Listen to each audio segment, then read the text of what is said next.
Graças a Deus. Igreja do Senhor, paz esteja convosco. Amém? Vamos ficar de pé? Graças a Deus pela nossa vida. Amém? Vamos orar, dar início a esse culto, agradecendo a presença do Senhor, né, nesses dias aqui que passamos, comemorando aí mais uma oportunidade, mais um ano que o Senhor nos deu. Amém? Vamos orar? Convido você a fechar os teus olhos. E vamos falar com Deus agora. Senhor Jesus, nesse momento, Senhor, nós nos colocamos na Tua presença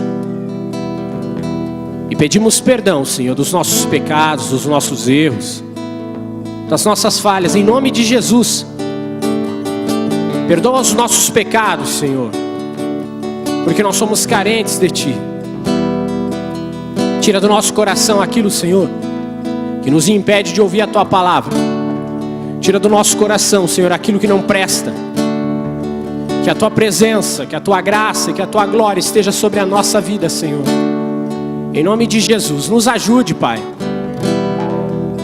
Coloque a Tua mão sobre a nossa vida, em nome de Jesus, e que o Teu Espírito Santo seja um convidado especial aqui.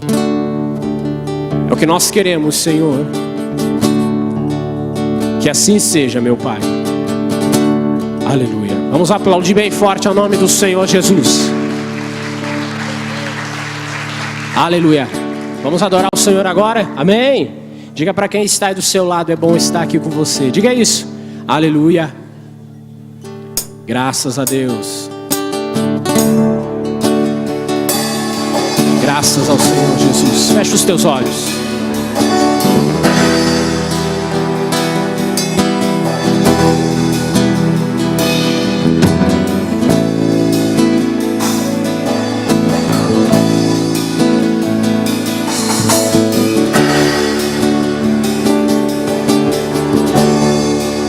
Por toda a minha vida, ó Senhor, te louvarei, pois meu fôlego é a Tua vida, e nunca cansarei. Posso ouvir a Tua voz, é mais doce do que o mel, que me tira dessa cova e me leva até o céu. Eu já vi fogo e terremoto, vento forte que passou. Já vivi tantos perigos, mas Sua voz me acalmou. Tu dás ordem às estrelas e ao mar os seus limites. Eu me sinto tão seguro no Teu colo altíssimo. Cante. Não há ferrolhos nem portas que se fechem diante da Tua voz. Não há doença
trouxe aqui é porque Ele nos ama.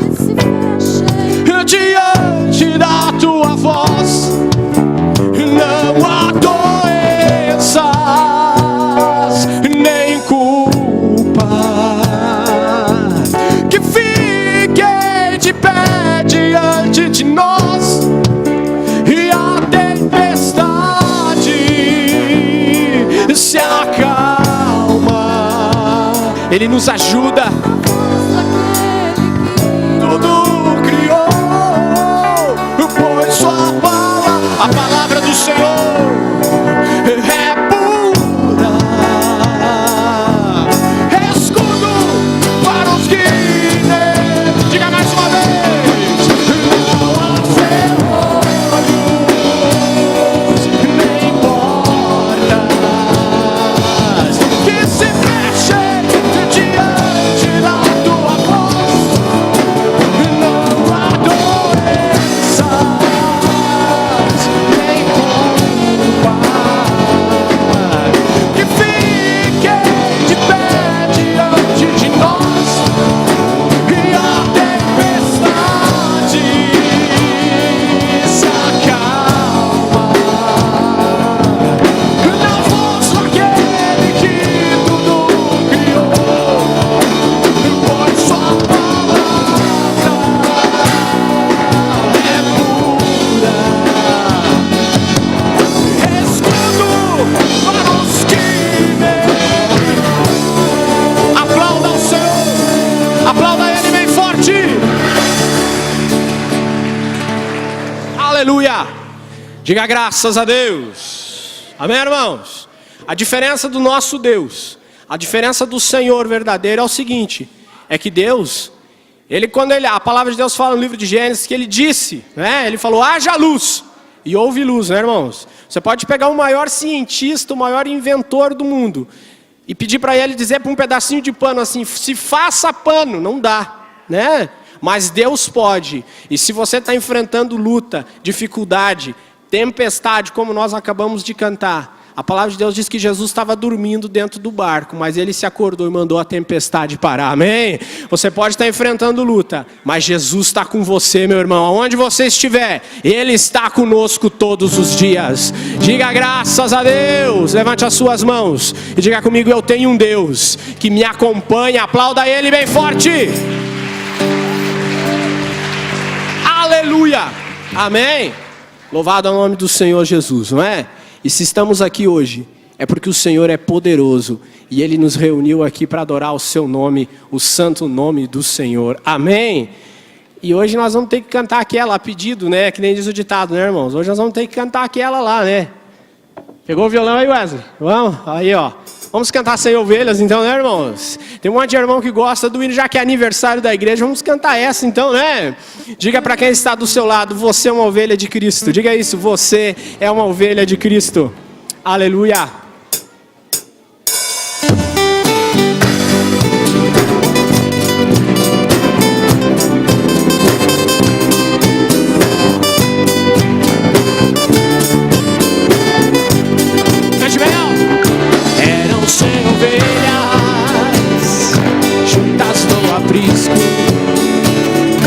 Eram 100 ovelhas que o pastor cuidou.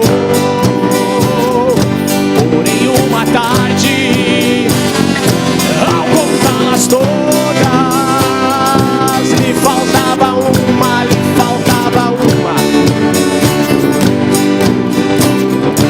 As 99 deixou o aprisco e pelas montanhas procurá-la foi. A encontrou gemendo, Ele nos encontrou, né? Tremendo de frio, curou suas feridas, pôs logo em seus ombros e ao redil voltou. Essa mesma história torna a repetir-se, pois muitas ovelhas perdidas estão, mas ainda hoje mesmo o pastor amado cura suas feridas, cura suas feridas.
cante, faz.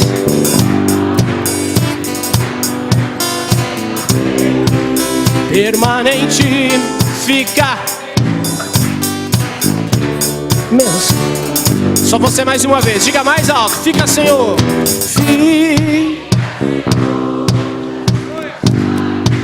Graças a Deus. Para nunca mais sair da nossa vida, né? Faz.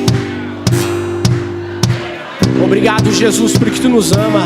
Fica, Senhor.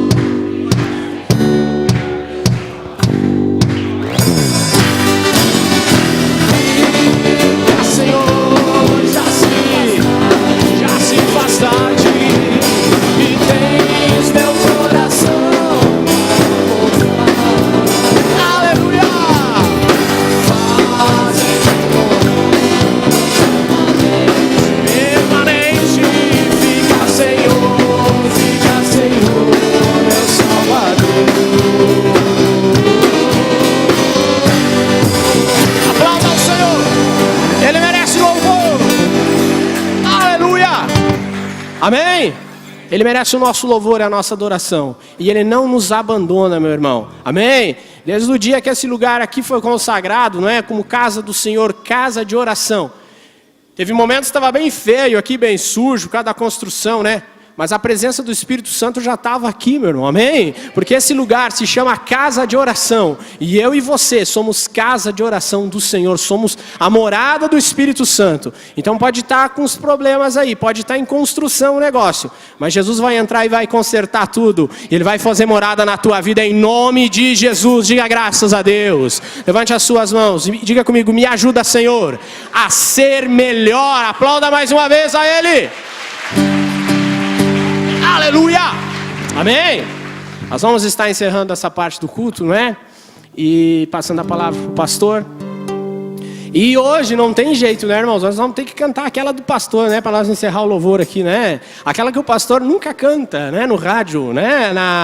O poder de Deus, na voz do missionário Tadeu. Irmãos, que muito próximo aos Correios, né, igreja? Todo mundo já escutou isso. Vamos cantar, vai dar tudo certo. Então, irmãos, segure na mão de quem está aí do seu lado, não é? Segure na mão da pessoa que está aí do seu lado. E vamos cantar esse hino aí, fecha o corredor. Vamos cantar esse hino, não é? Essa nós tínhamos de cantar hoje para encerrar, né, irmãos, a campanha. Agradecendo a Deus pela presença dEle, pela vida do pastor Carlos, a sua família.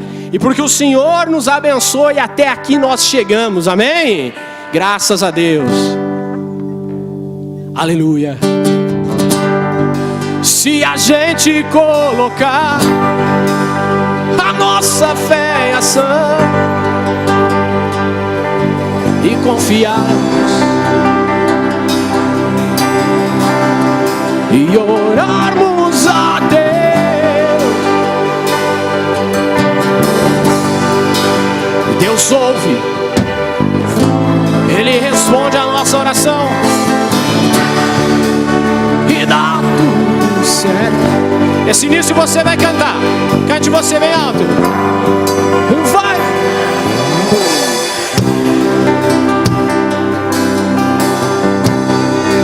Vai! E deu tudo certo mesmo. Se a gente com a nossa vai dar. Diga mais uma vez, só você. Vai! Aleluia! Vai dar tudo certo. Se a gente, a nossa,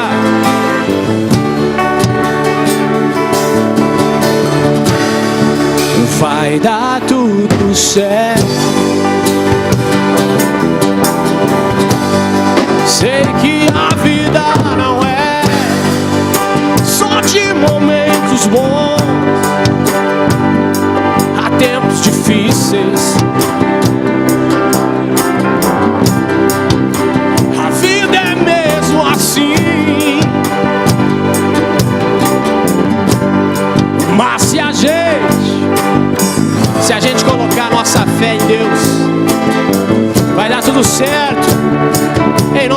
de Jesus. Aleluia, Senhor, obrigado. Vai dar tudo certo. Vai dar tudo certo. Se a gente, a nossa fé e ação vai dar. Cante bem alto, diga mais uma vez. Vai dar tudo certo. Vai dar tudo certo. Se a gente colocar a nossa fé em ação, vai dar tudo certo.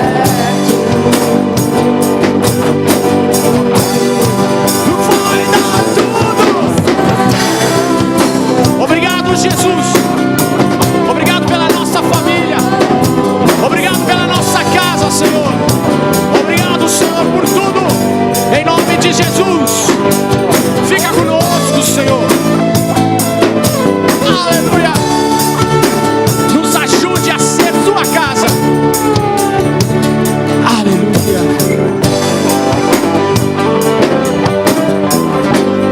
Sei que a vida não é só de momentos bons.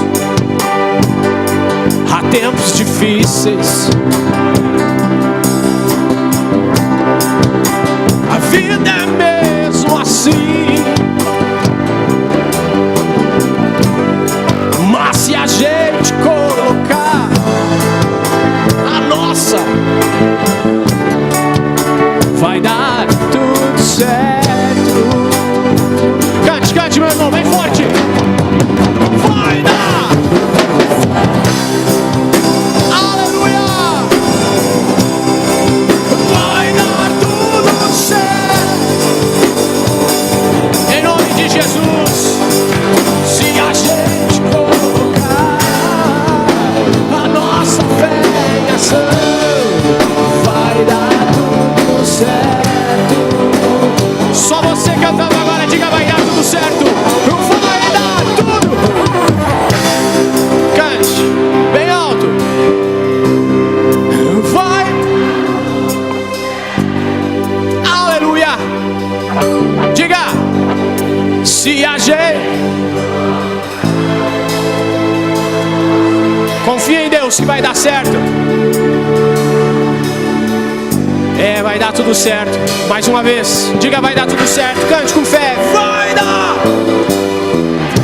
Já deu tudo certo na nossa vida, amém? Aleluia. Já deu. Em nome de Jesus, meu irmão. É o nome dele. Se a gente,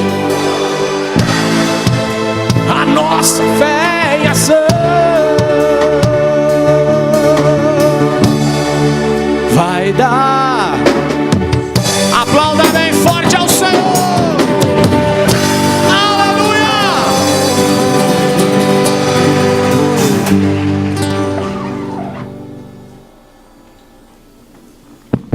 Povo de Deus, boa noite. Boa noite. Paz seja convosco. Amém. Vamos ficar em pé para nós cantarmos o hino da nossa igreja, por respeito à igreja, aniversário da igreja, aniversário do pastor, aniversário de 18 anos nessa cidade.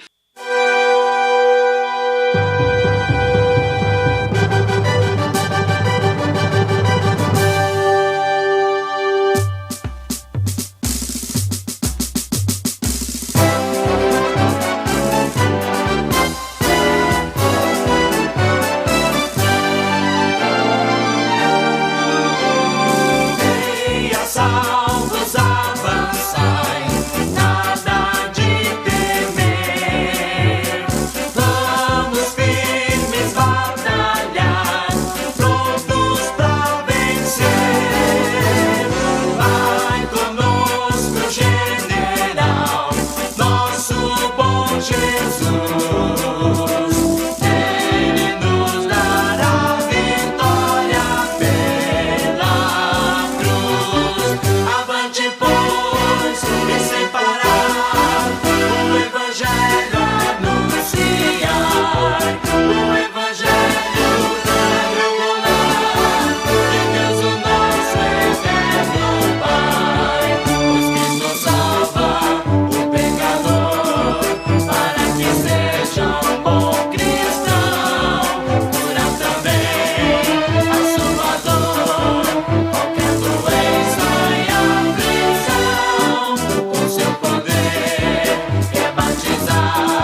Vamos ficar em pé na presença do nosso Deus.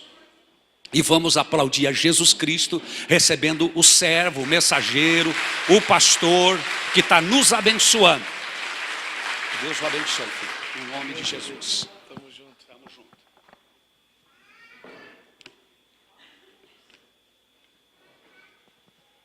Pai seja convosco. A título de ensaio tá bom, podemos melhorar. Pai seja convosco. Amém. Glória a Deus. Eu já confesso que já estou com saudade. Já estou com saudade dos irmãos, porque provavelmente amanhã nós já estamos indo para nossa residência, mas felizes e muito grato a Deus. E eu queria aqui, faz parte, eu queria aqui fazer alguns agradecimentos enquanto os irmãos abram a Bíblia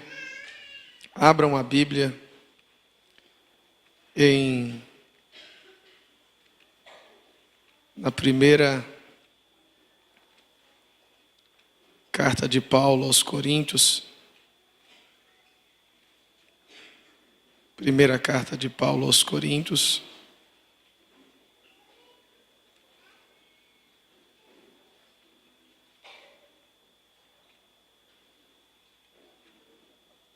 Capítulo 1. Primeira carta de Paulo aos Coríntios. O capítulo de número 1. E vamos ler aqui o versículo de número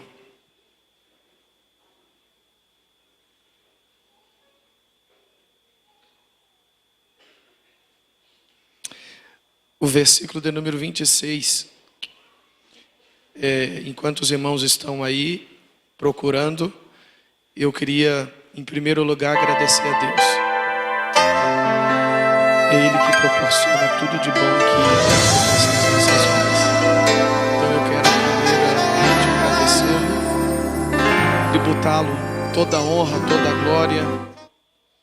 E sem Ele eu não posso fazer nada. Então é por isso que eu já tributo de todo o coração e digo: só o Senhor é Deus. Só o Senhor é Deus. Não existe outro Deus além de ti. Tu és o único e aquele que fez os céus e a terra, e o meu Salvador. E não vou lhe trocar por nenhum outro Deus, porque tu és maior. Estás acima de tudo e de todos. Essa é a minha gratidão ao meu Deus, ao nosso Deus. Depois também eu quero agradecer ao reverendo pastor Marcelo, o superintendente nosso, que tem sido uma bênção na minha vida, na vida da minha família. Um homem de um caráter singular, um homem que eu aprendo sempre que tenho a oportunidade de estar com ele, uma pessoa de um amor muito grande no coração, uma pessoa que realmente tem a minha admiração e o meu apreço, uma pessoa querida, uma pessoa que sempre que eu estou com ele, eu aprendo muito com este homem de Deus. Aprendo muito com ele, aprendo com a família, a sua esposa. Um casal muito abençoado e que realmente faz jus ao cargo que ocupa. Então eu agradeço a eles de coração, o reverendo pastor Marcelo e a sua digníssima esposa e também a sua família.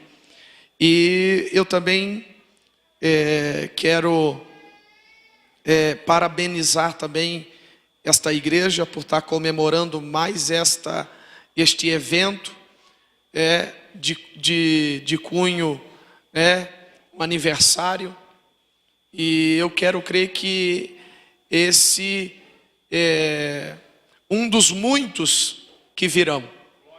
E eu deixo aquele, para meditação dos senhores, eu deixo aquele versículo que diz assim, ó, até aqui nos ajudou o Senhor. Até aqui o Senhor tem ajudado vocês. Porque só quem é portador da ajuda de Deus consegue vencer os obstáculos, as lutas, as dificuldades e está hoje como está esta igreja repleta de pessoas abençoadas, queridas, e todos, eu quero crer que felizes na presença de Deus. Então, o pastor Tadeu, a sua família, eu quero agradecer de coração, a oportunidade por permitir. Eu sei que o Senhor é uma pessoa zelosa, a gente tem percebido isso, e sei que não é qualquer um que assume a tribuna da igreja que o Senhor preside aqui. Então eu me sinto uma pessoa privilegiada, eu me sinto muito privilegiado por assumir esta tribuna, por permissão do pastor Tadeu, a sua digníssima esposa também, a pastora. Que Deus abençoe a sua vida, que Deus continue dando essa graça, essa simpatia, esse carinho. Eu quero crer que é desse jeito que Deus lhe fez, e é desse jeito que eu quero crer que tem agradado o coração do Senhor. Então, que Deus abençoe o seu filho, Felipe também, que Deus continue surpreendendo e fazendo aquilo que lhe apraz na vida de vocês. Também eu quero aqui, eu já profetizo a pastora Olinda. Onde é que ela se encontra? Está lá em cima. A pastora Olinda, eu já profetizo, eu sou ministro e profeta de Deus, então eu tenho autoridade para profetizar. Eu já profetizo que Deus conceda tudo de bom na vida desta serva de Deus, dessa mulher que tem procurado fazer a vontade de Deus. Também ao seu esposo, que Deus abençoe. Muito obrigado pelo carinho, muito obrigado pelo tratamento, muito obrigado por tudo. Eu não conseguirei pagar, quem sabe, mas Deus com certeza Ele vai pagar tudo que vocês fizerem para aquele que leva, comunica a palavra do Senhor. Também a Gabi, seu esposo, que Deus abençoe vocês. Olha, dispensa, é aquilo que Deus sempre nas suas comunicações, quando Ele esteve aqui, Ele disse que Ele quer conhecer a árvore, olhe os frutos. E eu faço minhas palavras do pastor Tadeu. Eu tenho observado aqui que Deus é na vida de vocês. Deus continue. A Uli, que Deus abençoe, futura doutora. Em nome do Senhor, eu profetizo que trilhe este caminho aí para ser juíza e depois termina, já entra numa psicologia. Não perca tempo, porque tempo é prioridade e você vai longe se você quiser. Amém? Então tome o teu assento. Tome o teu assento. O versículo de número 26, quando diz: ora vede, irmãos, a vossa vocação, que não são muitos os sábios segundo a carne, nem muitos os poderosos, nem muitos os nobres que são chamados, mas Deus escolheu as coisas loucas deste mundo para confundir as sábias, e Deus escolheu as coisas fracas deste mundo para confundir as fortes. Amém? E o 28 diz: e Deus escolheu as coisas vis deste mundo, as desprezíveis e as que não são, para aniquilar as que são. 29 diz: para que ninguém se glorie perante Ele, ou seja, o Senhor. Veja bem, eu retorno porque é necessário a palavra de Deus, ela nunca vai ser enfado para aqueles que amam as Escrituras, nunca vai ser cansativo ouvir dentro do limite apropriado a palavra de Deus, nunca vai ser. Então eu quero relembrá-los, aqueles que estiveram aqui ontem, e eles já sabem muito bem o motivo, e eu já disse aqui, o motivo que levou o apóstolo Paulo a escrever a primeira carta, esta que nós lemos para a igreja de Coríntios. E dentre todos os problemas que levaram o apóstolo Paulo a escrever esta primeira carta, pastor Tadeu, dentre todos os problemas, o versículo de número 11 diz assim, ó: a respeito de vós, irmãos meus, me foi comunicado pelos da família de Cloe, de que há contenda entre vós. E eu quero me limitar no versículo de número 12. E daqui eu quero extrair as revelações necessárias para este momento que vai ficar um marco na história da igreja quadrangular de Correia Pinto. Aleluia. O versículo de número 12, e aqui eu quero me limitar e extrair as revelações necessárias para este momento. O versículo de número 12 diz assim, ó: quero dizer com isto que cada um de vós diz, eu sou de Paulo, eu de Apolo, eu de Cefas e eu de Cristo. Veja bem que muitos problemas estavam acontecendo no seio desta igreja, e muitos problemas estes que levaram o apóstolo Paulo a escrever esta primeira carta. E logo, se muitos problemas levaram, um dos que mais entristeceu todos os problemas, deixou o coração do apóstolo Paulo triste. Por quê? Porque quando se trata da igreja do Senhor, quando se trata da obra do Senhor, aquele que ama a obra do Senhor, aquele que milita neste exército e gosta e zela, tem zelo, tem comprometimento com a obra de Deus, tudo que diz respeito e que não está andando conforme a palavra do Senhor, tudo que está fora dos padrões bíblicos, tudo que não está de acordo com o que as Escrituras dizem, com certeza traz no coração do líder, dos liderados, daqueles que amam, uma certa tristeza.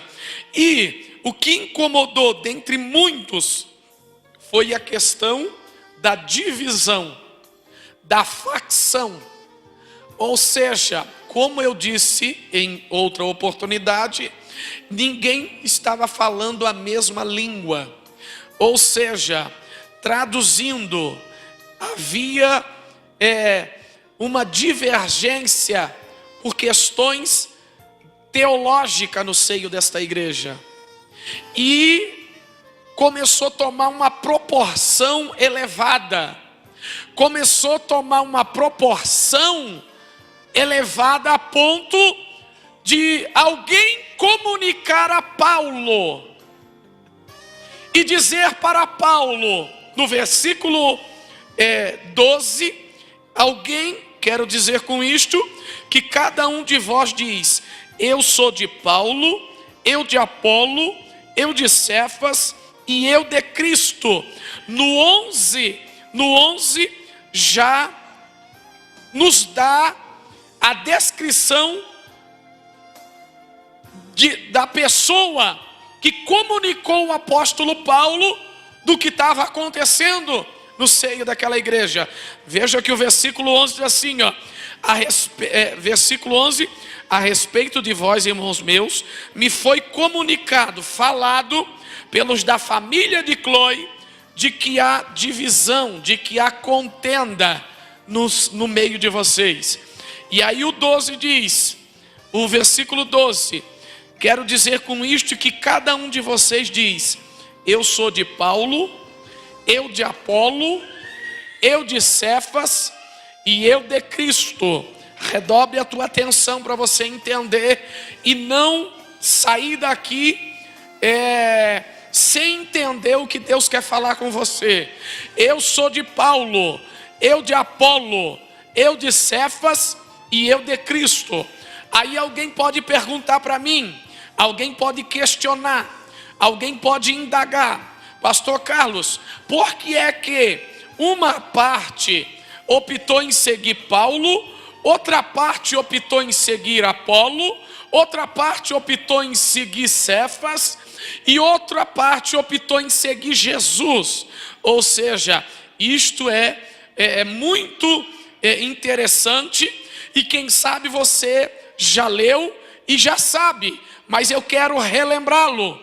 Primeiro, uma parte diz assim, já que, veja bem, era uma divisão, era uma contenda, era uma facção, ou seja, começaram a se formar partidos, e uma parte pensou assim, já que está desse jeito a igreja, e não há uma convergência, e sim uma divergência, vamos fazer uma coisa: vamos seguir Paulo, vamos andar com Paulo, vamos estar com Paulo. Pastor Carlos, quem era Paulo? Primeiro, se você não leu e se você não sabe, o Espírito Santo vai te relembrar.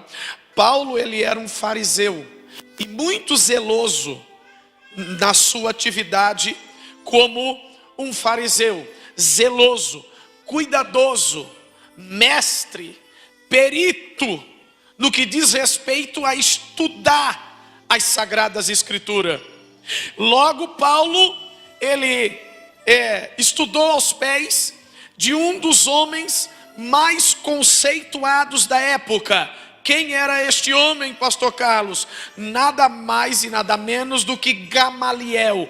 Quem era Gamaliel? Segundo o historiador Flávio Josefo, que é um dos historiadores mais gabaritado e que tem um conceito no meio teológico, no meio de quem estuda teologia, chamado Gamaliel. É o homem que, em termos de conhecimento teológico, ele era uma pessoa de se tirar o chapéu. Ele era uma pessoa, se fosse nos dias atuais, ele teria o bacharelado, teria a pós-graduação, teria o mestrado.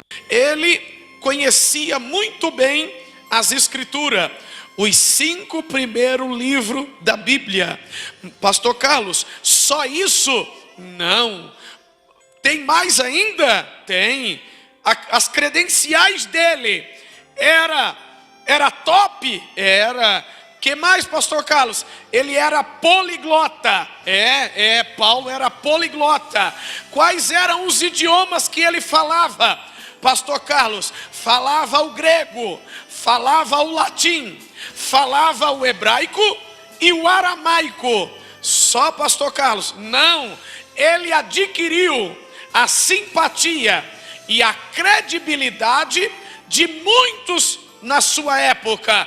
É bem verdade que alguém pode dizer assim, pastor Carlos, mas muitos judeus não acreditaram no apostolado de Paulo. Tudo bem, mas não eram todos. Alguns entendiam e davam crédito a ele, não eram todos. E como ele era doutor, poliglota, tinha um conhecimento extraordinário acerca das Escrituras, Tanto é verdade que, se você for ver, a maioria das cartas do Novo Testamento foram escritas por ele, por Paulo. Logo, nós podemos entender que ele não era qualquer pessoa. Ele tinha credenciais que faziam com que as pessoas o invejassem, aqueles que não tinham Deus e que não acreditavam no seu apostolado. Logo, alguns disseram assim, vamos então seguir Paulo. Por quê? Porque Paulo tem todas as credenciais que nós desejamos, que nós queremos.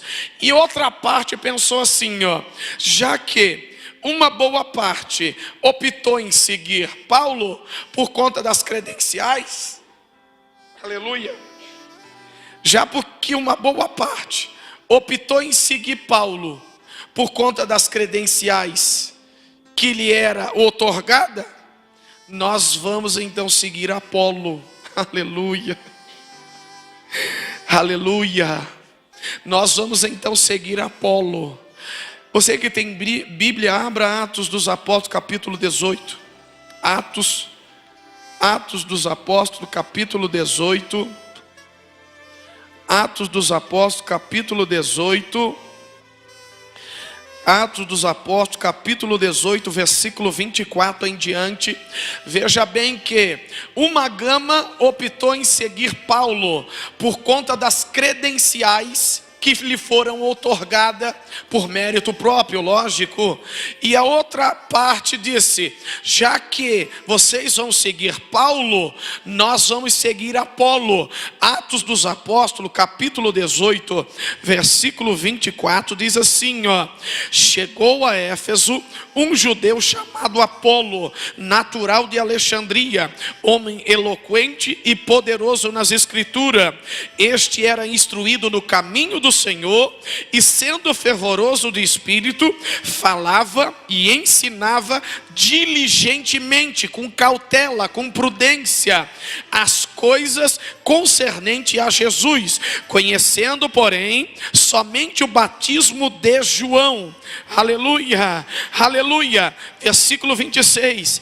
Ele começou a falar ousadamente na sinagoga. Quando o ouviram Priscila e Áquila, levaram-no consigo e lhe declararam com mais precisão o caminho de Deus. Aleluia, glória ao nome do Senhor. Veja bem, uma parte disse assim, eu vou seguir Paulo. Outra parte disse, eu vou seguir Apolo.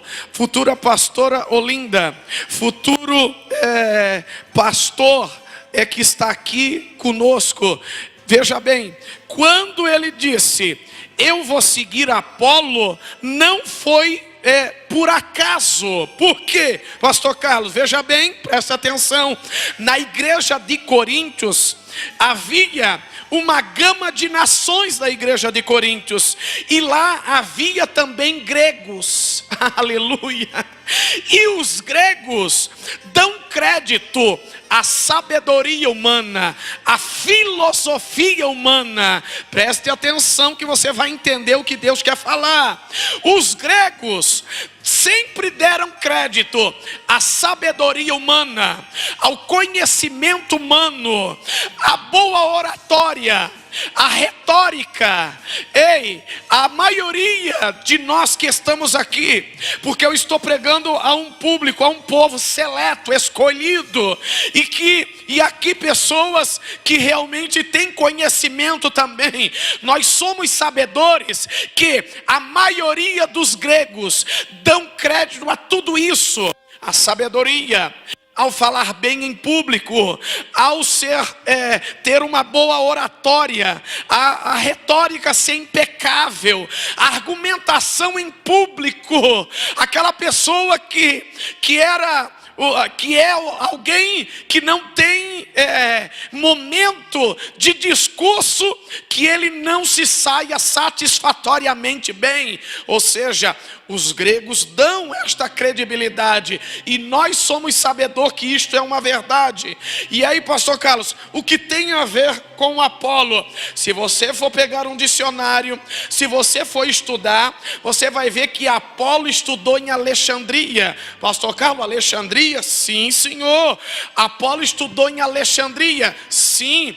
E o que ele fez em Alexandria? Alexandria, numa das melhores faculdades que tinha no Egito, que só estudava a elite, ele estudou nela. O que mais, pastor Carlos? Se esmerou na cultura grega. O que mais, pastor Carlos? Ele dominou bem a oratória, dominou bem a retórica, era uma pessoa muito eloquente, aleluia. Até mesmo porque quem sabe na tua versão diz: chegou a Éfeso um judeu chamado Apolo, natural de Alexandria, homem eloquente e poderoso nas escrituras. Ou seja, se formou em Alexandria. Pastor Carlos, se formou em quê? Em direito. Ele se formou em direito na faculdade de Alexandria. Se formou em direito. Então veja bem que tem nexo. Para a maioria dos gregos que estavam ali, eles pensaram: uma gama vão optar por Paulo, mas nós que somos gregos vamos optar em seguir Apolo. Por quê? Porque Apolo, ele é advogado. E se alguém, os dos romanos, que sempre dão crédito à questão do direito, da sabedoria, também tem uma admiração pela filosofia, vier pedir razão da nossa fé, nós vamos mandar que Apolo nos represente. E ninguém melhor, porque se o texto 24 está dizendo que chegou em Éfeso um judeu chamado Apolo, e ele é eloquente e versado nas escrituras, ou seja, ele discursava bem em público, e naquela época era um prato cheio no meio dos gregos quem sabia discursar bem em público.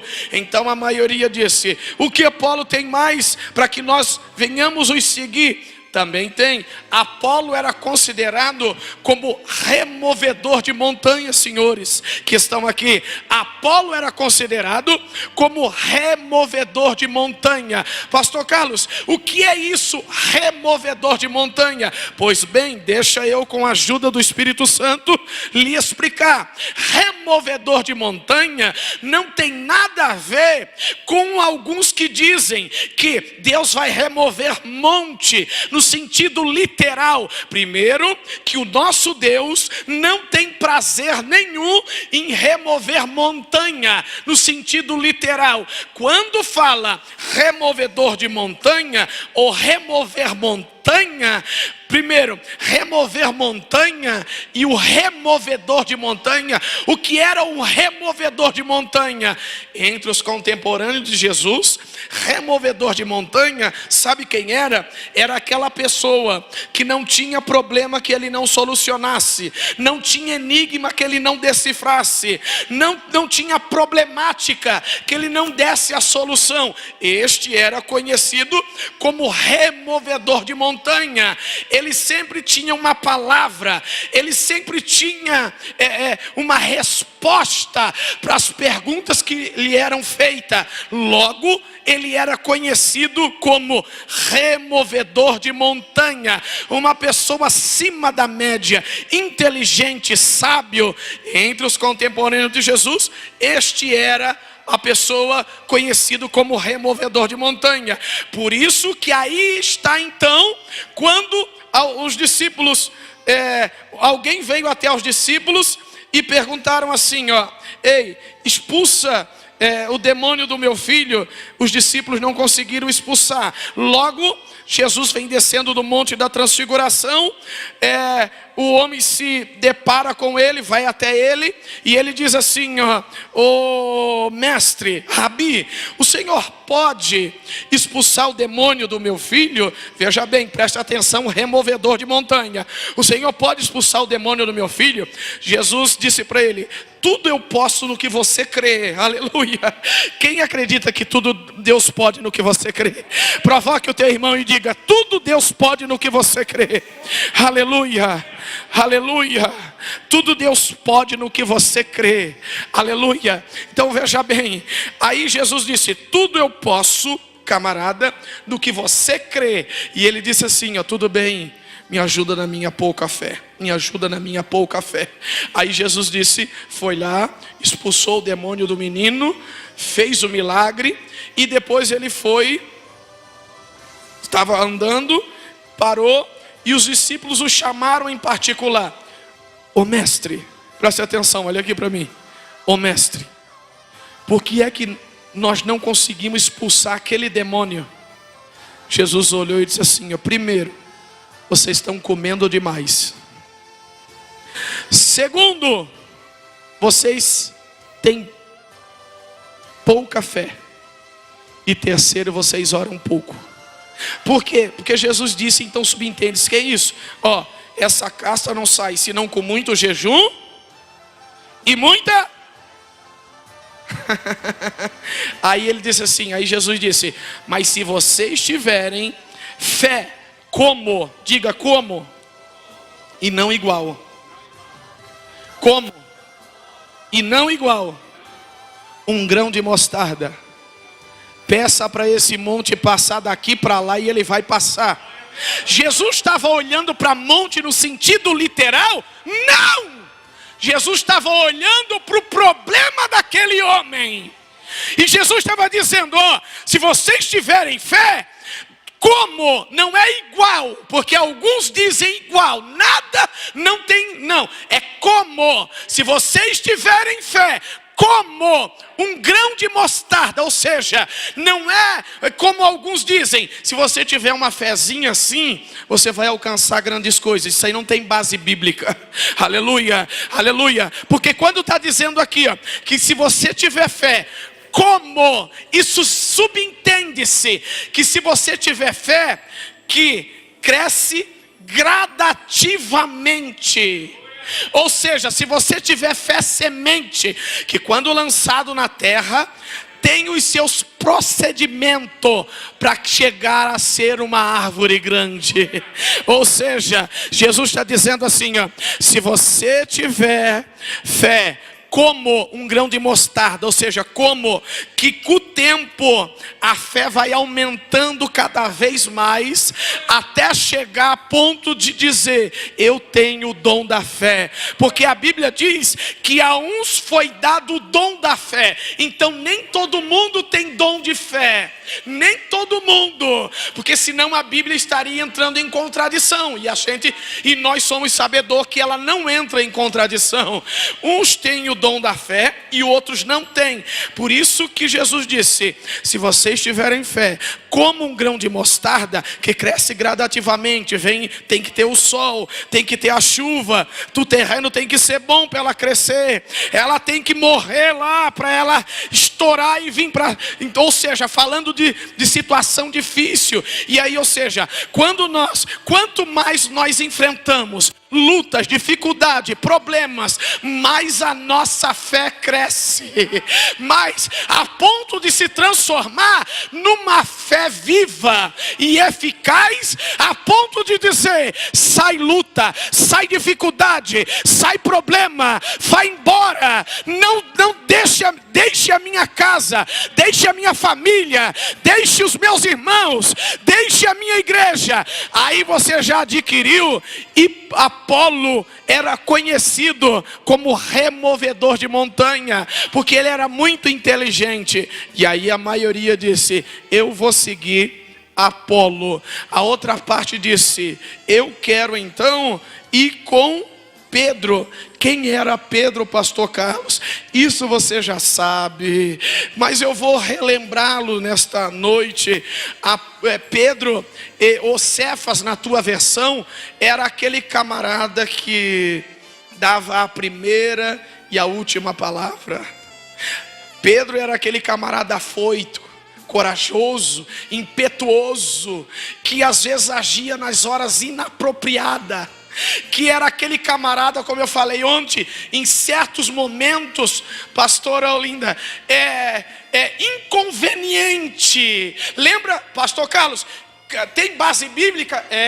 Quando os soldados vieram prender Jesus, o que aconteceu? Ele sacou da espada e ele cortou a orelha do soldado chamado Malco. Jesus olhou e disse: Pedro, não faça isso, porque aquele que fere com a espada será ferido.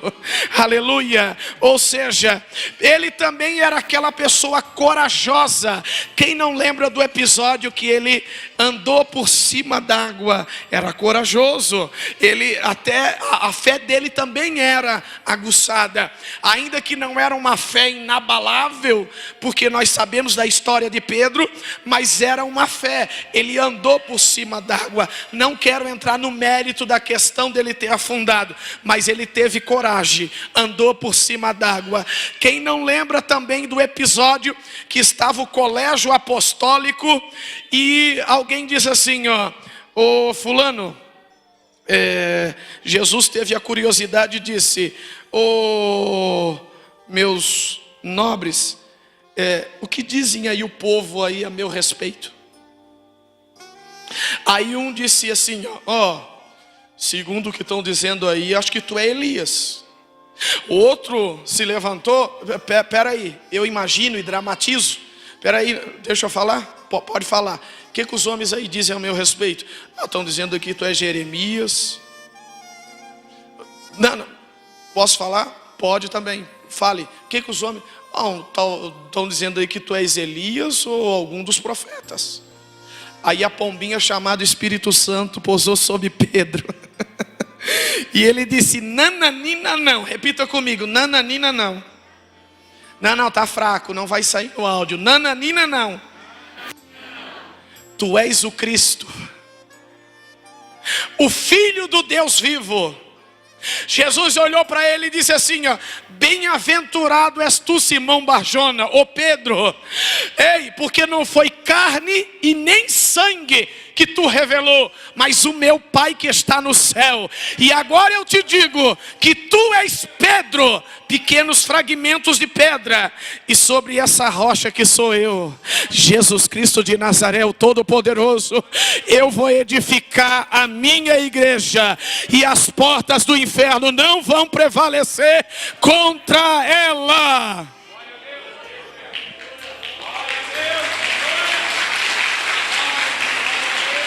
Aleluia. Pastor Carlos, e um disse que era de Paulo, outro Apolo, outro de Cefas ou Pedro na tua. E o que disse que era de Jesus? Esse que disse que era de Jesus, ao meu ver, era o mais hipócrita que tinha. Porque é lógico, senhora e senhor, é lógico que se alguém nos interpelar aí fora, nos questionar: quem você serve? É lógico que você vai dizer: eu sirvo a Jesus. Mas nesse contexto aqui, era um partido, era uma facção. Eles estavam se dividindo. Não havia amor, não havia comunhão. Eles estavam dizendo que eu sou de Jesus para excluir os outros, para afastar os outros, para deixar os outros de lado. Jesus não tem partido. Jesus é daquele que ama. Olhe para o teu irmão e diga: Jesus é daquele que ama. Jesus é daquele que ama. Jesus é daquele que ama. Aleluia. Jesus é daquele que ama. Pastor Carlos, Agora, quem já entendeu, levante a mão. Repita comigo. Cada um estava priorizando um segmento da sociedade.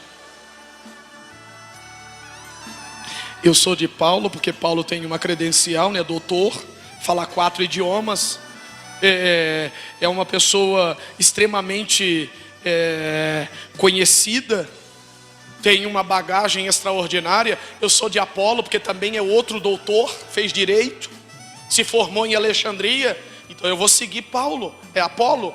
Outro, poxa, Pedro, além de ter todas as credenciais, ele também foi considerado pai dos apóstolos na Palestina. Pedro, considerado pai dos apóstolos na Palestina. Então, eu vou seguir ele. Agora abra no primeiro versículo 26. Aí você já vai entender a mensagem. Não precisa nem eu explicar mais nada. Olha aí, ó. O versículo, capítulo 1, onde nós estávamos, o 26, o que diz aí? O 26. O 26, a versão do pastor é top para este momento. O 1:26, pastor, se puder aí, procura aí. 1 Coríntios 1:26. 26, deixa eu ver se é o 26 ou 27. Reparai, pois, na vossa vocação. Deixa eu ver. Esse aí mesmo. Pode ler, pastor. Agora, meus irmãos, lembre do que vocês eram quando Deus os chamou. Todo ponto de vista humano, poucos de vocês eram sábios e poderosos ou de famílias importantes. Pode ler. Para envergonhar os sábios, Deus escolheu aquilo que o mundo acha que é louco, e para envergonhar os poderosos, Ele escolheu o que o mundo acha que é fraco, para destruir o que o mundo pensa que é importante. Deus escolheu aquilo que o mundo despreza e acha humilde, e diz que não tem valor. E aí, pastor, obrigado. Quem está entendendo o mistério de Deus, levante a mão. Esse versículo por si só já explica a pregação de hoje. Cada um estava preocupado por conta da sabedoria do outro. E a mensagem da cruz estava sendo esquecida, jogada de lado, deixada de lado. Por isso que o apóstolo Paulo disse assim, ó, no capítulo 2. Vamos ver no capítulo 2 o que ele diz. O apóstolo Paulo no capítulo 2, ele é muito enfático. E eu queria aplaudi-lo mesmo, por conta do que Deus falou com ele de uma forma extraordinária. Veja bem, no capítulo de número 2, assim, ó: eu, irmãos, quando fui ter com vocês, anunciando o testemunho de Deus, não fui com sublimidade de palavra, aleluia, ou de sabedoria, pois nada me propus saber entre vós, senão a Jesus Cristo e esse crucificado. E eu estive convosco em fraqueza e em temor, e em grande tremor. Versículo 4: a minha palavra e a minha pregação não consistiram em palavra persuasiva de sabedoria humana, mas em demonstração do Espírito e de poder, para que a vossa fé não se apoie na sabedoria do homem, mas no poder de Deus. Ou seja, a versão do pastor, ela é muito apropriada, quando diz assim, ó: se nós formos analisar os critérios que Deus usa para escolher alguém, nós vamos ficar, ou alguém pode ficar espantado, porque os mesmos critérios que o homem usa para escolher alguém está longe, está aquém dos critérios usados por Deus. Ou seja, quando Deus diz assim, vede a vossa vocação, porque não foi os nobres que eu chamei, mas eu chamei as coisas loucas do mundo, as desprezíveis, ou os desprezados, ou aqueles que não são, para que o meu nome venha a ser glorificado. Amém? Ou seja, pastor Carlos, o que vem a ser isso? Ei, nós estamos inteirados e temos ciência. O que, pastor Carlos? Que para uma seleção de emprego, começa a imaginar quais os critérios que o selecionador usa para escolher alguém. Começa a pensar em você que tem uma mente nobre, você que é universitário, você que é doutor, começa devagar e entender quais os critérios que alguém, um empresário, ou seja lá, não todos, mas a maioria das empresas do Brasil afora, quais os critérios? Primeiro, irmão, não coloque palavra na minha boca. Eu estou citando a igreja, eu estou falando no modo geral. Não são todos.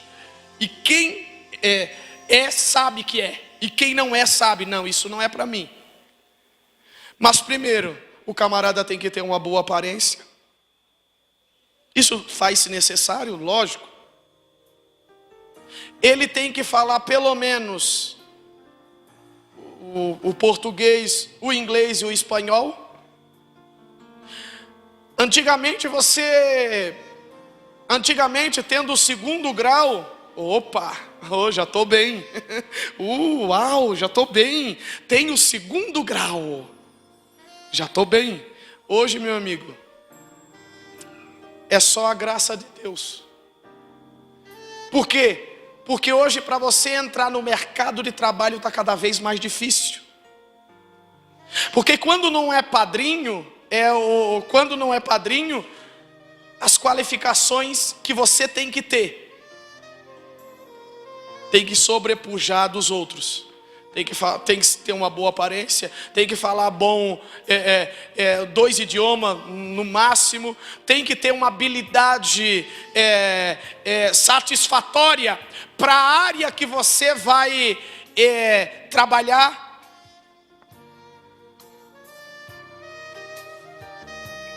Só que o teu Deus e o meu Deus é diferente. Os critérios que Ele usa é diferente do nosso. Você vê a aparência, eu vejo a aparência. Deus olha no coração. E às vezes aquele que é diplomado, para Deus ele fica para trás.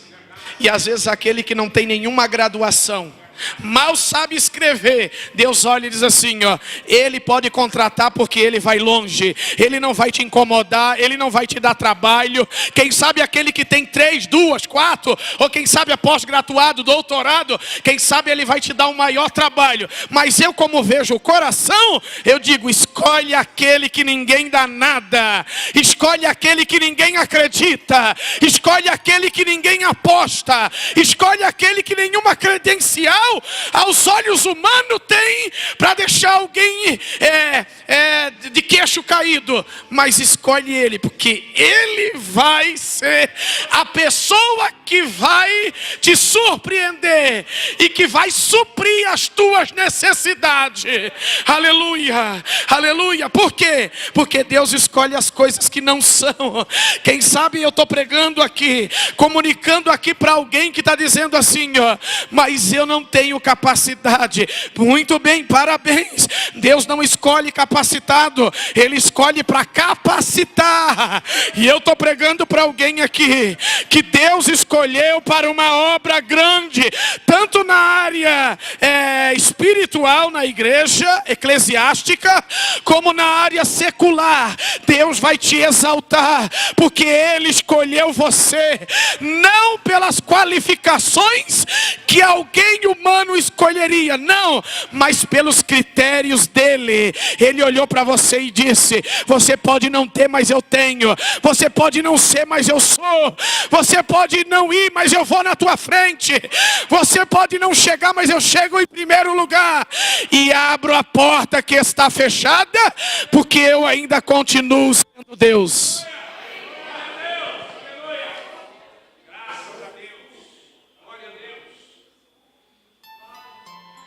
Se fosse analisar pelos critérios humanos, eu morei 6 anos como mendigo de rua. 6 anos eu fui detento de FEBEM. Você sabe o que é isso? Você sabe o que é morar 6 anos dentro de uma FEBEM? Você sabe o que é isso? Você sabe o que é ficar um bom período da vida dormindo nas ruas? Você sabe o que é isso? Você sabe o que é você querer dormir e ter que dormir nos bancos da rodoviária de Florianópolis? E você está dormindo, daqui a pouco dormir, cair em pé, bater com a boca e o sangue correr na tua roupa, e você olhar para você e dizer assim, ó, e agora o que eu vou fazer? Não tem médico, não tem nada. E o guarda olhar para você: menino, aqui não é lugar, saia da rodoviária. E você sair da rodoviária e a lágrima começar a descer, e você dizer: e agora o que eu vou fazer? E botar a mão, cada vez mais sangue, e limpar na roupa, e aquela mesma roupa, dormir com aquela roupa, e no outro dia acordar com aquela roupa, caminhar com aquela roupa. No outro dia você querer um lugar para dormir, não ter. Aí você caminha pelas ruas de Florianópolis, caminha pela Praça 15, não tem aonde dormir, está chovendo. Aonde? Lá tem uma casa abandonada. Sabe de uma coisa? Vou entrar dentro daquela casa abandonada, tudo escuro, tudo sujo, pegar uma caixa de papelão, colocar ali no chão e deitar. E o frio, como que vai fazer para fugir do frio? Como? Sabe de uma coisa? Esses moletom se encolhe e aí esgaça ele, alarga e faz de cobertor. E ali no outro dia já não dava mais a roupa para se cobrir. Sabe de uma coisa? Pega uma caixa daquelas grandes e entra dentro e fica lá. Você não sabe o que é isso.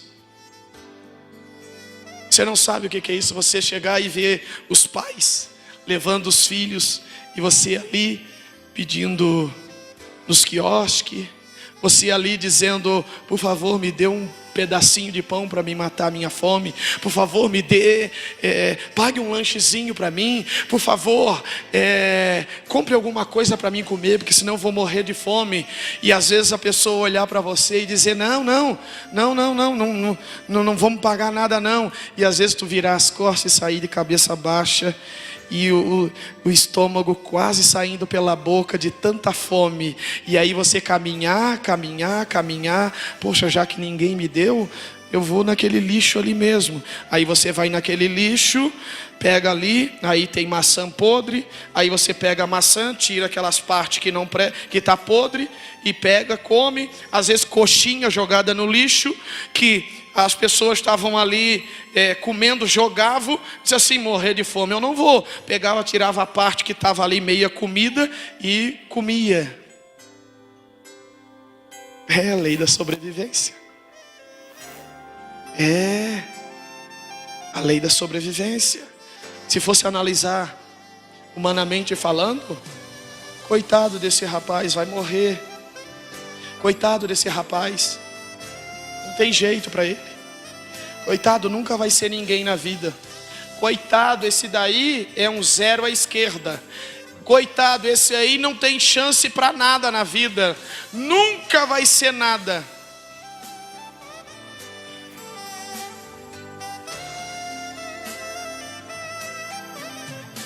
Um dia eu olhei para o céu.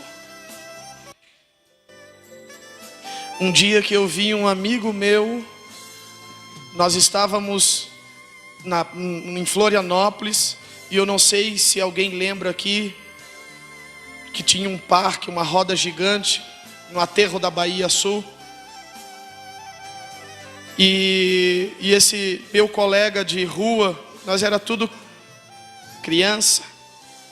O meu colega chegou e subiu, pegou um saquinho, começou a cheirar cola. Ele subiu naquela escada rolante e cheirando cola. E aconteceu que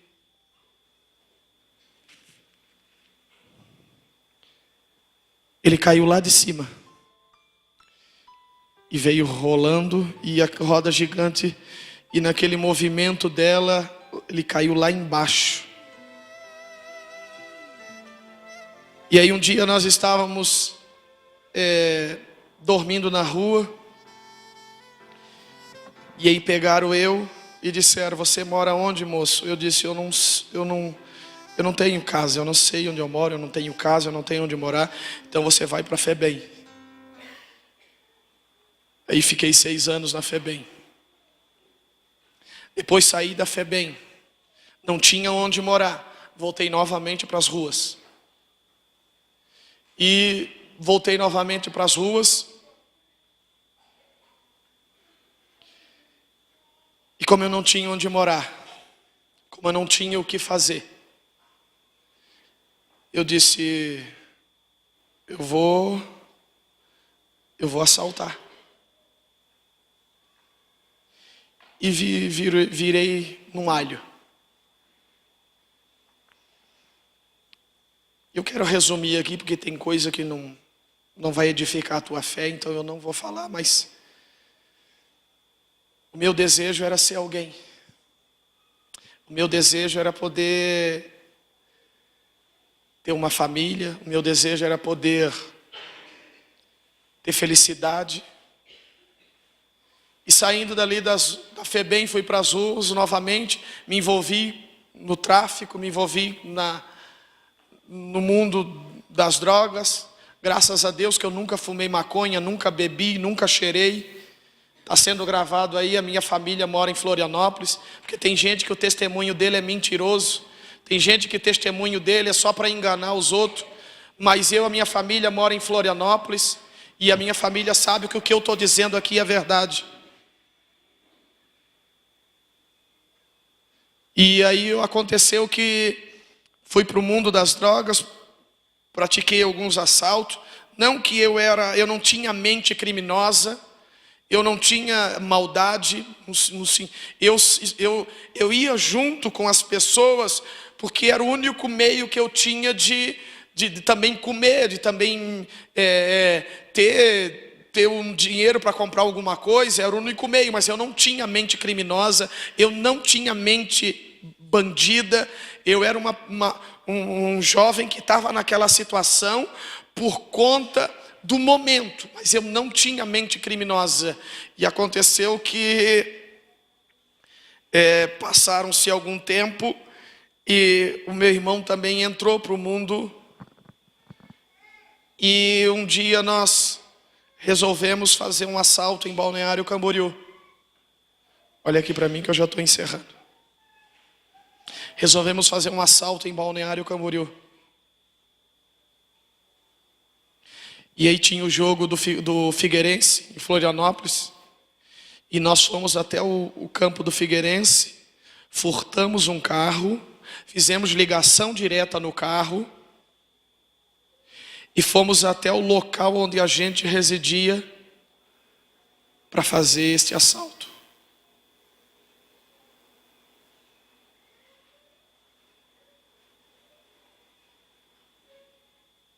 Cada um começou a se despedir da sua namoradinha, o outro dos seus colegas. Nós estávamos em 4.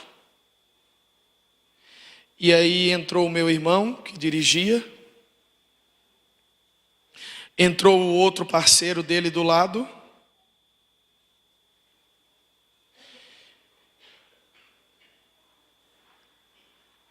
Entrou o outro atrás.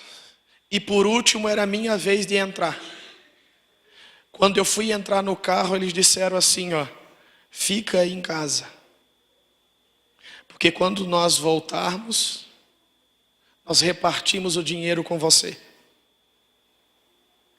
E eu insisti, eu quero ir. Não, fica em casa. Eu me lembro que o meu irmão disse para mim, fica em casa. Passaram 2, 3 dias. Meu irmão morreu com 48 tiros nesse assalto. O outro levou um tiro de 12 na espinha. Ficou 6 meses hospitalizado, não resistiu, morreu também. O outro conseguiu sair ileso e me comunicou, ó Carlos, nós estávamos descendo de Balneário Camboriú ali no Morro do Boi, pediram para o teu irmão parar, o teu irmão não parou, porque nós assaltamos um apartamento em Balneário Camboriú, enchemos de joia, coisas, tudo, e o porteiro viu, e como ele viu que nós estávamos armados, ele disse, não vou falar nada, vou deixar eles sair do prédio. Quando eles saírem do prédio, eu comunico à polícia. Logo a polícia fez a blitz em Balneário Camboriú ali, no Morro do Boi ali, indo para Itapema. E aí ele disse, mandaram nós parar, o teu irmão disse que só pegava ele se fosse morto. Conseguiram atirar ele no pé, na perna. Quando atiraram na perna dele, ele disse para mim, fui atingido. Como ele não tinha mais movimentação para frear para nada, ele desceu aquele Morro do Boi e a polícia desceu tudo junto e começou a atirar. E naquela do carro vira, eu voei pela janela e corri pelo mato afora e vi só tiro. E aí ele disse, e aí que eu ouvi na rádio, pegaram uma quadrilha aqui em Balneário Camboriú, perto do Morro do Boi aqui, um morreu na hora, o outro levou um tiro de 12 e está hospitalizado, e um terceiro se embrenhou pelos matos, pelo matagal. E aí foi ele que me contou a história. Ele falou, Carlos, eu fugi e vi. Aí nós fomos até o IML de Itapema. Chegando lá no IML de Itapema, quando eu chego lá, eu converso, até as minhas irmãs não sabem disso, mas eu fui o primeiro que falei com o legista. E eu perguntei para ele, senhor, nós viemos aqui porque nesse tiroteio, um morreu, e aí a gente não sabe quem é o que morreu, e nós queríamos ver quem morreu. Aí ele diz assim, o que morreu, ele tem uma fisionomia assim, parecida com a tua mãe, não sei. Naquela hora ali eu já comecei a chorar, a minha mãe também começou a chorar, e ele disse, mas eu levo vocês até a gaveta lá e vocês vê. E olha, mas foi muito tiro. Ele disse assim, aproximadamente uns 48 tiros. E aí, meu irmão, se ele falar, se eu não visse, eu iria dizer que é mentira. Mas eu que coloquei a roupa no meu irmão para ele ser velado. Eu que coloquei, porque o caixão veio de Itapema, Florianópolis, ele nu. Eu que coloquei a roupa nele. Era tiro aqui, era tiro aqui, era tiro aqui, era tiro aqui, aqui. Onde você pensar tinha tiro. Ou seja, eu vi.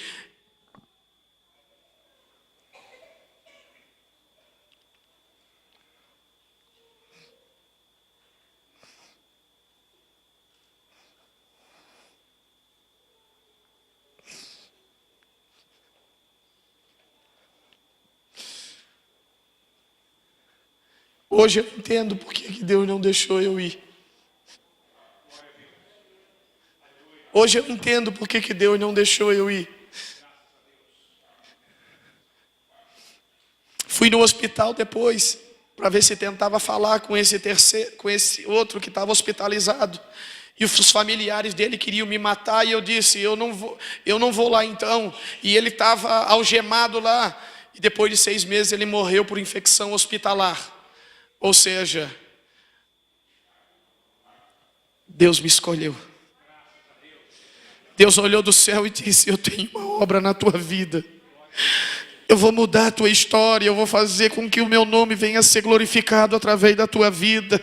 Eu vou fazer as pessoas olharem e dizerem: existe Deus de verdade. Existe um Deus que fez os céus e a terra, que muda a história, que muda a pessoa, que exalta, que abate, que faz o nome dele ser exaltado.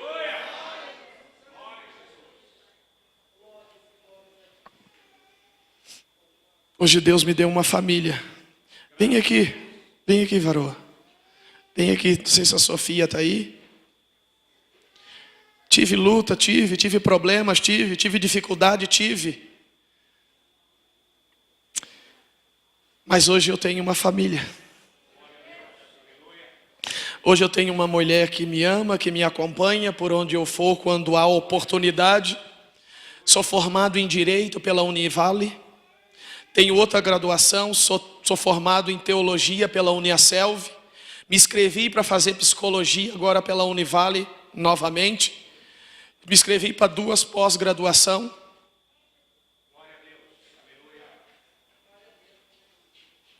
Esse é o Deus que você serve, que escolhe as coisas loucas do mundo para envergonhar as sábias.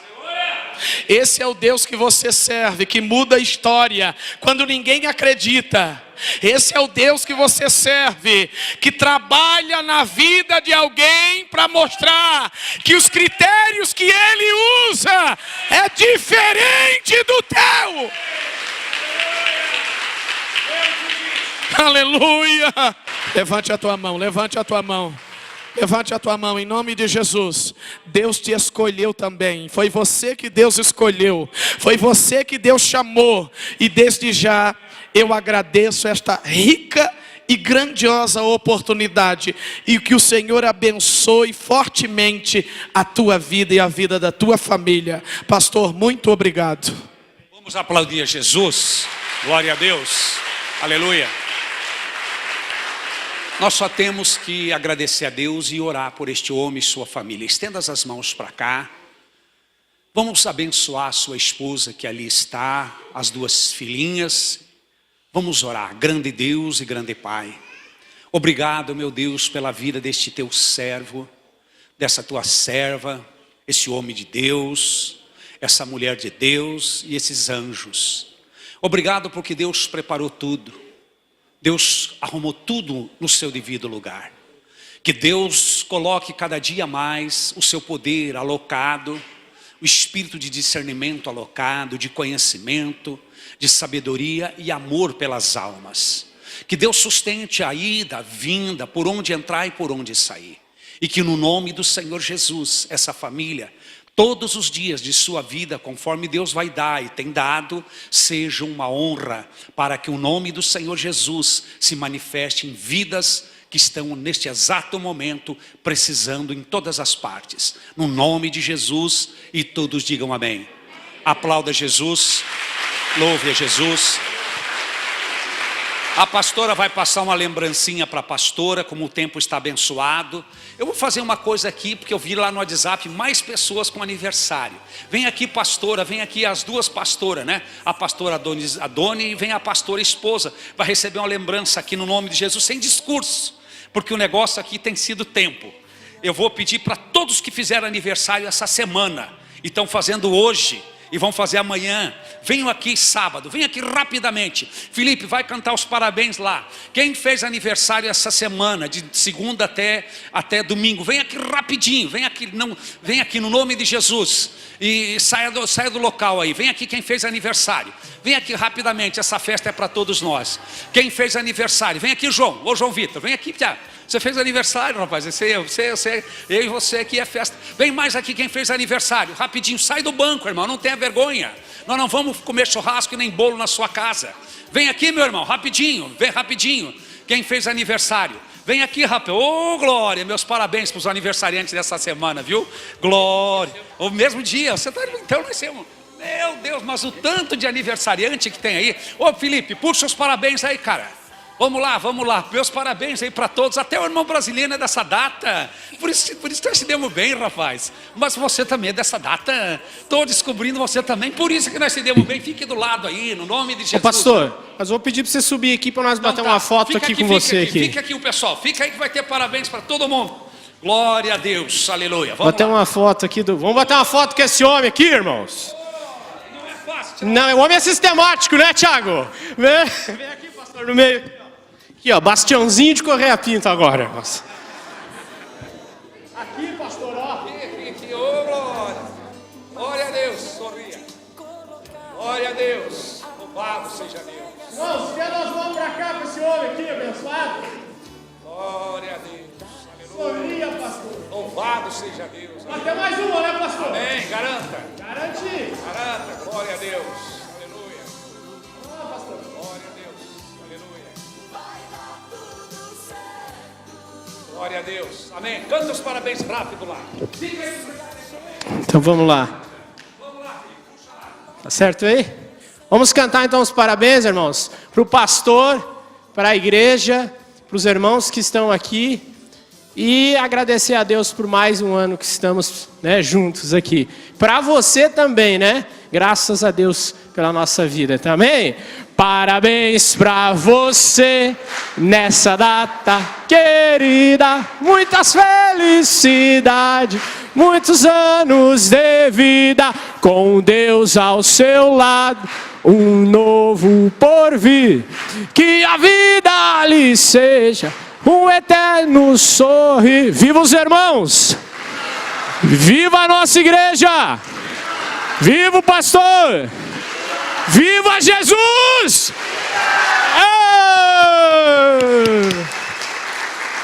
Cante bem alto.